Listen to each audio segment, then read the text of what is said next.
everyone! Mainit na hapon sa inyong lahat. Hagardo Versosa ang lola nyo. 2 days na. Kasi, tingnan yung ginawa ko. Tinanggal ko na yung plant stand. Hanging wall. Basta sa mga pots na sinasabi dyan, tinanggal ko na guys. Kasi, may ilalagay ako dito. Ito kasi palagi itong napapansin na madumi, diba? Sa vlog. Madumi talaga. Kaya hindi ko to gaano napapakita. Hindi kasi siya natatanggal eh. Pag nilagyan ng pintura, nagkakaganyan pa rin. Kasi tingnan nyo, oh. Ang dami kasing mga butas-butas nito from kabilang bahay. Hindi naman sa amin yung kabilang bahay. Ito, oh. Tingnan nyo, oh. Ang dami niyang butas. Kaya kahit napinturahan ko to, mga ilang months lang, magkakaganyan na ulit. Kasi naka-twice na yata akong pinturahan to. Nagkakaganyan pa rin. Ito pa rin yung unang-unang nagkakalumot. At saka ito.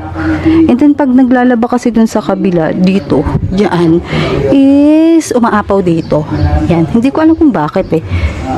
Pero sinabi na namin yun. And ito yung papakita ko sa inyo. Binago ko yung tayo ng plant rack.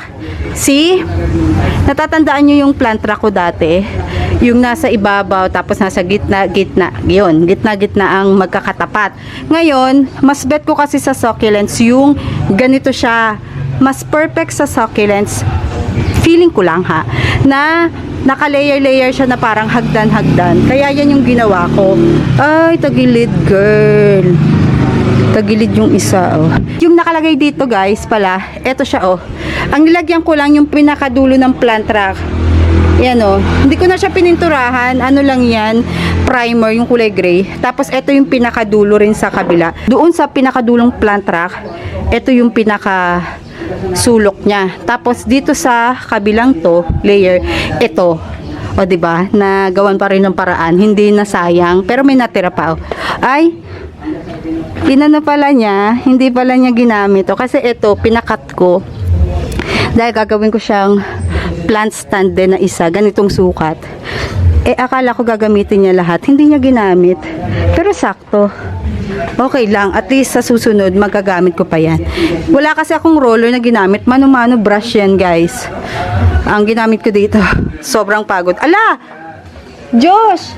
Hindi ko na pinturahan. Kunin ko ulit yung, yung brush na pinalinis ko sa'yo. Oo. Pakipinturahan mo yun, oh. Konti na lang. Ako nagpintura na ito. Kaya lang, napagod na ako. Maliligo na ako. Ayun, hindi ko napinturahan. Gray. So, ito rin siya. O, diba? Pantay-pantayan, guys. Ito yung ating mga succulents. Hindi pa siya dilig, guys. Pero kailangan ko na itong diligan. Dapat kahapon pa ito, nadiligan. Hindi ko lang siya madilig-diligan kasi nga may gagawin. Eh, mabibigatan ako pag naglipat-lipat dito. Tuyo na to eh. Hala, hindi ko rin siya na Hindi ko rin pala to na Kunin mo nga, Josh. Ako magpipintura dito. Hindi ko rin siya na yung brush. Yung harapan lang.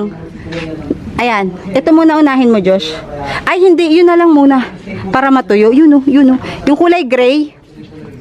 Yan. Manipis lang ha. One coat lang yung ginawa ko dito.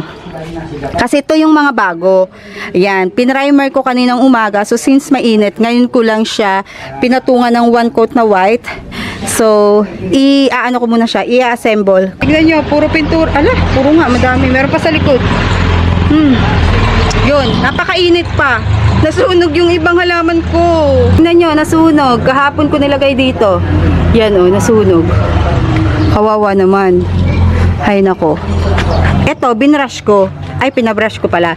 Yan o, malinis na siya. Pinabrush ko, tapos bukas, ang next na gagawin ko is tatanggalin ko naman to. Dahil bumili ako ng mga cable tie. Tatanggalin ko to. Hindi na siguro bukas, napapagod ako. Basta pag pag inilagay ko na yung mga pebbles sa floor or sa ground, is lilinisin ko muna to. Kasi etong bandan to, hindi to na brush. Sabi ko, eto lang. Para pag nilipat, is malinis na. Saka na ako magre-repaint dito kasi sobrang pagod. Nakakapagod, guys. Oh. Tingnan nyo, ang daming kalat, diba? Yung iba nandun sa gilid. Kailangan ko nang ilipat dito. So, umpisahan ko na. Hindi ko alam kung mapapakita ko sa inyo. And, ayun, ayusin ko muna to.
Ito na yung ating pinaghirapan ng 2 days. Ang sarap sa pakiramdam na naayos ko na to. Tingnan nyo yung itsura niya. Kumpara sa before Ayan. Pinagawa ko siyang hagdan-hagdan. And then, yung nandito, dito inilagay nung gumawa. Ayan para daw sasabitan ko. Siya yung nagsuggest nito. Nasabitan mo na lang dito. 2 gilid. Kaya lang, yung sa kabilang gilid nga pala, is may harang. Pero carry na lang din. Carry na lang. Hindi ko rin naalala At least nagawa ng paraan. Ayun, nilagyan niya. And then, nangasunog yung mga nandito ko. Hindi pa ako tapos mag-rearrange, guys. Pero, kawawa naman to. Ang ganda na neto. Since 2 days na nilipat ko sila ng pwesto. Ito yung nangyari. Tingnan nyo guys, halatang sunog na sunog. Nasunog siya dahil sa init ng araw. Lutong-luto na sila. Wala na siguro. Ito na yung 2 days lang. Ang dami. Alam niyo yung mga, ito pa ito wala nang, pag-asa si Roma. Ang kapal niyan. Tapos, naluto. Ito meron pa siya, maliit. Maliit. Ito hindi siya nasunog Ito nasunog din to. Wala na to. Bulok na siya. Hindi naman siya bulok. Kaya lang, try natin yan. Ito rin. Ang dami kong nasunog. Kasi, di ba ito pa kawawa naman. Sabi ko, kaganda-ganda mo. Ngayon ko lang to napansin. Ayan. Sobrang init kasi talaga dito sa pinagpwestuhan ko sa kanila. Ito dito. Ayan, wala siyang kanet-net. Siyempre, yung mga pinatong ko dito, hindi naman sila sanay dun sa biglang full sun ba? Full sun, yung direct na direct talaga yung kanilang, ito pala yung naapakan ko kagabi. Ito pala yun, napisa tuloy. Siyempre, hindi naman sila sanay sa sobrang init or direct na init. Yan, nasunog. Ito naman, sanay kasi sila. Ito pa, nasunog na din. Nabulok. Kaya, nagkaganyan. Teka lang, ang dami nito Ito pa, pinagpapwesto-pwesto ko lang dito, guys, Ayan. Ito, tinanggalan ko na to. Ito, hindi kasi ayos dito sa area na yan kasi naglinis nga ako. Ito pa, sunog talaga sila, sa sobrang init. Well, kasalanan ko. Ito pa, daming sunog. Ayan, pinaglalagay ko lang dito kasi aayusin ko naman tong pwesto na to. Ayan nasunog, plus namatay na yung nanditong dalawa. Kasi, kasalanan natin. Bakit? Hindi kasi sana yung mga succulents ko na nandito sa area na to na idadirect siya ng ng tawag dito, init. Kasi 'di ba may net siya dito sa area na to. Tapos yung kanyang plant track pa, may siya, lilim siya sa ilalim kasi hindi ganito yung plant track natin nung nakaraan. Ngayon is nabigla sila doon kasi direct na direct. Ito pa Ayan, nabulok. Hindi naman siya nabulok, nag-crispy. Nag-crispy siya. Tinago ko lang. Ito, sana yung iba.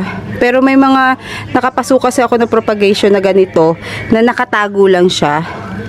Ito nasunog din si cat's claw. Tagal ko iningatan itong cat's claw na to. Yung iba, hindi naman siya nasunog yung iba dahil sanay naman sila sa direct na init or natatamaan sila ng direct. Pero yung ibang nakatago na mga propagation ko, bigla akong inilagay sa initan. Kala ko kasi matatapos ko. Ito pa oh. Nasunog. Crispate Beauty. Ang dami.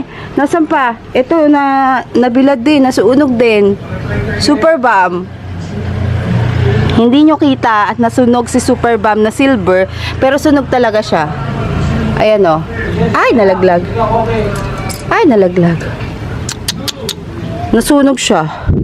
Kahit na isinilong ko siya dun sa area ng nasa ilalim siya nung mataas na succulent, tas nandun siya sa ilalim na lililima, nasunog pa din siya. So, ayun, ito yung itsura nila. Mas gusto ko siya kumpara sa dati. Kasi ito gusto ko na siyang gawin na parang hagdan-hagdan. Kaya nga, tawag dito, pinag-isipan ko talaga to na gawin dahil marami akong malalagay. Yan. Kung mapapansin nyo before, 'di ba? May mga cactus. Guys, yung mga cactus ko, ililipat ko siguro muna doon kasi lumuwag siya doon sa area na yon. Wala pa dito yung mga sansevieria. Ang dami rin nating sansevieria.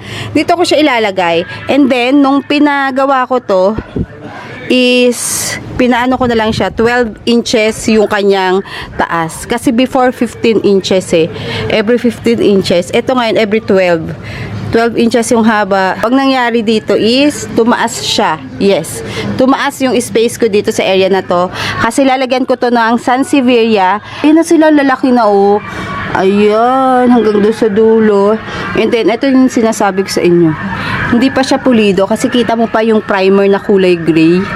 Pero carry lang, madali lang naman yung pinturahan. Ang importante, nalipat ko sila ng pwesto. Ito, mukhang nakikilala ko na to kasi ito yung galing siya sa one leaf or isang dahon siya na tumubo doon sa binili kong halaman and then lumaki siya at I think na to, nasa 3 years old kasi galing lang siya sa isang dahon tapos sobrang liit talaga tapos inalagaan ko. Ilang summer na yung napagdaanan niya. Ngayon nakikita ko na kung sino siya. Kamukha siya ni Fire and Ice. Tingnan ko kasi nung nakaraan, nung tinitingnan ko to, aba, nagiging kamukha ni Fire and Ice. Kamukha din ni Juliana. Kamukha din ni Julius. Yun yung mga pangalan ng mga succulent. Ayan. Inisprayan ko lang to ng water kagabi para yung kanilang dahon gumanda. So, ayan. Gumanda na siya. Umayos sa tingnan. 'Di ba? Ito lang yung minadali ko. Minadali ko pa to guys na ayusin. Kasi, ito, hindi siya dito. Ang gusto ko kasi, yung mga nasa likod mataas. Tapos dito sa area na to is mababa sa unahan. Pero hindi ko nga siya nagawa dahil anong oras na guys? 4 o'clock na ng madaling araw yata ako natapos. Ganun ako dahil naglagay ako ng mga toppings. Ito nasunog din. Naglagay ako ng toppings or pames sa ibabaw. And then diniligan ko yung iba. Ito rin nasunog. Nasunog si Black Prince. Nasunog si Variegated Purple Delight. Ito hindi ko pala nalagyan. So, ang dami ko, ito pa oh, nakatago, karamihan na makikita nyo dito, na maliliit, is sunog dahil nga, doon ko sila inilagay sa lamesa. Para just in case na magtatakbo ang mga dog ko, katulad yan, ganyan, hindi sila masasagi, or hindi sila madudurog ba. Ito rin oh, nalusaw. Yan. Ang dami, ito rin nasunog. Madaming nasunog dito. Pero yung mga nasa ilalim, hindi naman. Ito nasunog. Carry lang, babalik naman sa dati. Importante buhay. Madami ditong nasunog. Pero yung mga nasa ilalim, yung mga pinagsisiksik ko dito, tsaka doon sa mga ilalim, hindi naman siya nasunog. Ito pa oh. 2 years kong inalagaan. 2 years mahigit. Nasunog lang. Variegated ko to nabili. Tapos nagkaganyan na. Ito namang mga nandito, hindi siya nasunog kasi sanay naman sa araw. Ito, dito full sun kasi dito, 'di ba? Hindi siya nasunog. Yung mga nandito. Gumanda yung kulay niya. Ito nagbi-bleach talaga to si Pink Rose. Yan, mahilig siyang mag-bleach. Yan, wala. Pumangit na, nawala na yung kulay ni chroma, naging green na siya. Pero sana bumalik. Ay, dito pala kayo. ito, nakita ko lang nakasabit dun sa likod. Sa likod pala ito nakaharap, kaya hindi ko nakikita. Veltana din to. Ayan, nagkakatubo na. Dito muna sila dahil may ginagawa ako. Hala, I think may dumadaan pang pusa dito, guys. What do you think? Tingnan nyo, oh. Alam nyo, hindi ko na alam gagawin ko sa mga pusa. Hindi ko talaga alam. Bakit sila dumadaan dito? Kasi nabunot eh. So, yun lang. Ito, pinaltan ko na rin sila ng potting mix. Nung nakaraan, binunutan ko lang sila.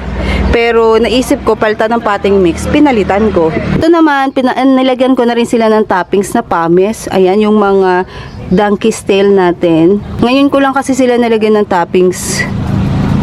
And then, pwede ko na silang diligan ng matagal. Kasi, may mag-help na sa kanila doon sa moisture na matitira once na diniligan ko. Before kasi ano to eh, matagal matuyo, mga 1 day. Gusto ko tuyo agad siya pag diniligan ng mga ilang oras. May mga tubo naman na sila, medyo matagal nga lang, pero carry lang. Kasi yung iba dito bata pa, yung iba naman hindi. Meron pa akong mga aloes. Gusto ko dito siyang ilagay. Hindi ko mailagay dahil yung mga dogs ko, pag tumatahol ng pusa, dito sila umahawak. Eh, ang liliit ng aloes. Yung mga propagation ko, nung nakaraan, maganda na sila eh. Sanay na sila sa araw. Ito nasunog. Ay, oo nga, naano siya. Nahawakan kasi ito ni Kisses eh. Kahapon. Ayan. Gusto ko dito sana. Ayun, nagkakababy na oh. Baby siya, tapos nagka-baby na agad. Yun oh. Ililipat ko siya ng pwesto. Kasi, hindi siya para dito. Or dito na lang muna. Baka dun maghalukay-halukay yung mga alaga ko. Sa kabila. Pero maganda sana to. Doon sa kasamahan niya, maganda siya pag kumulay. Kaya lang, mga dogs ko nga. Ito lang, gusto ko lang ipakita sa inyo to. 'Di ba? Nakapag-project na tayo ng isa. Charan! Ganda niya na tingnan. Mamayang gabi, mapupuno na yan. Or bukas na, napapagod pa ako eh. 4 na kasi, 4 o'clock na nag-start ako mag-vlog ngayon. Tingnan nyo si, cream tea. Daming babies. Buyag. Ito kasi maputla dun sa area niya, sa pwesto niya, si ghost plant. So, nilagay ko siya dito sa area na to. And yung mga ghost plant ko kasi nasa labas, halo-halo na yung ghost plant ko. So, yun lang guys. And, balik na ako sa loob. Sobrang init eh. Hindi kasi ako makatagal ngayon dito sa garden. Kasi sobrang init talaga. As in, 9 pa lang ng umaga. Di ko na kayang tumagal dito. Inayos ko pa yung net. Inayos ko yung net kagabi. Ay, hindi yung kagabi. Kanina pala yun. 5:00. Nilabas ko kasi yung ibang mga nakatago. Kaya nandito ako sa garden. Chine-check ko kung kaya ba nila. Mainit ba. Yan. Ganda na niya. Ito rin ganda niya. May prickles siya. No. Cute. Cute mo naman. Yan. Ganda niya. Kulang pa to. Nandun sa kabilang gilid yung iba. Kaya, aayusin kong next yun. And then yung sa labas, hindi ko alam kung kailan natin maaayos. Tinatamad ako, sobrang init. Nakabili na ako ng mga pebbles eh. Nakalatag din doon sa labas. Sana hindi mainit gano dito. Tingnan na, nasunog naman to. So, yun lang guys. Bye!